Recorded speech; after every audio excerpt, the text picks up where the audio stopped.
ವಿಮಾನ ಅಪಘಾತದಲ್ಲಿ ಮಹಾರಾಷ್ಟ್ರದ ಡಿಸಿಎಂ ಅಜಿತ್ ಪವಾರ್ ದುರಂತ ಸಾವನ್ನಪ್ಪಿದ್ದು, ಪವಾರ್ ನಿಧನಕ್ಕೆ ವಿಜಯಪುರದಲ್ಲಿ ರಾಜ್ಯಸಭಾ ಸದಸ್ಯ ಈರಣ್ಣ ಕಡಾಡಿ ಸಂತಾಪ ಸೂಚಿಸಿದ್ದಾರೆ. ಸುದ್ದಿಗಾರರೊಂದಿಗೆ ಮಾತನಾಡಿದಂತಹ ಅವರು, ಮಹಾರಾಷ್ಟ್ರದ ಜನಪ್ರಿಯ ನಾಯಕರಾಗಿದ್ದು, ನಮ್ಮ ಎನ್ಡಿಎ ಸದಸ್ಯರು ಕೂಡ ಆಗಿದ್ರು. ಅವರು ಬೆಳಗಾವಿ ವಿಚಾರದಲ್ಲಿ ಮರಾಠಿಗರಿಗೆ ಸಹಬಾಳ್ವೆಯಿಂದ ಇರುವಂತೆ ಸೂಚನೆಯನ್ನ ಕೊಟ್ಟಿದ್ರು.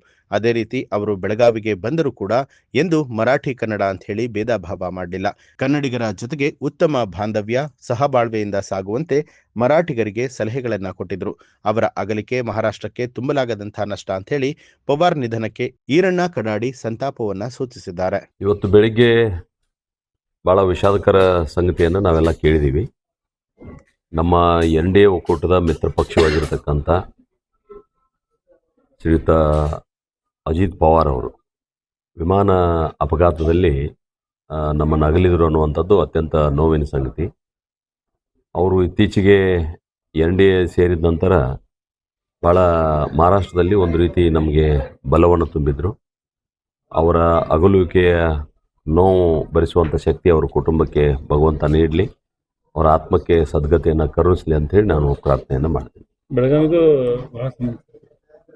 ಬೆಳಗಾವಿಗೆ ಗಡಿ ವಿಷಯಕ್ಕೆ ಸಂಬಂಧಪಟ್ಟಂಗೆ ಆಗಾಗ ಅವರು ಬಂದು ಅಲ್ಲಿರ್ತಕ್ಕಂಥ ಮರಾಠಿ ಭಾಷಿಕರಿಗೆ ಧೈರ್ಯ ತುಂಬತಕ್ಕಂಥ ಕೆಲಸವನ್ನು ಅವರು ಮಾಡ್ತಾಯಿದ್ರು. ಮತ್ತು ಒಂದು ಸೌಹಾರ್ದಯುತವಾಗಿ ಇರಲು ಕೂಡ ಭಾಳಷ್ಟು ಸಲ ಅವರು ಮಾತನಾಡಿರುವಂಥದ್ದನ್ನು ನಾವು ಕೂಡ ಕೇಳಿದ್ದೀವಿ.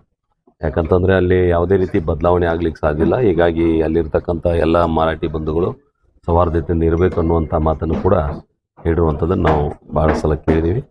ಹೀಗಾಗಿ ಅವರ ಅಗಲುವಿಕೆ ಏನದ ಒಂದು ದೊಡ್ಡ ತುಂಬಲಾರದ ಹಾನಿ ಅಂತ ಹೇಳಿ ನಾನು ಭಾವಿಸ್ತೇನೆ. ನ್ಯೂಸ್ ಅಲರ್ಟ್ ನಿಮ್ಮಿಂದ ನಿಮಗಾಗಿ.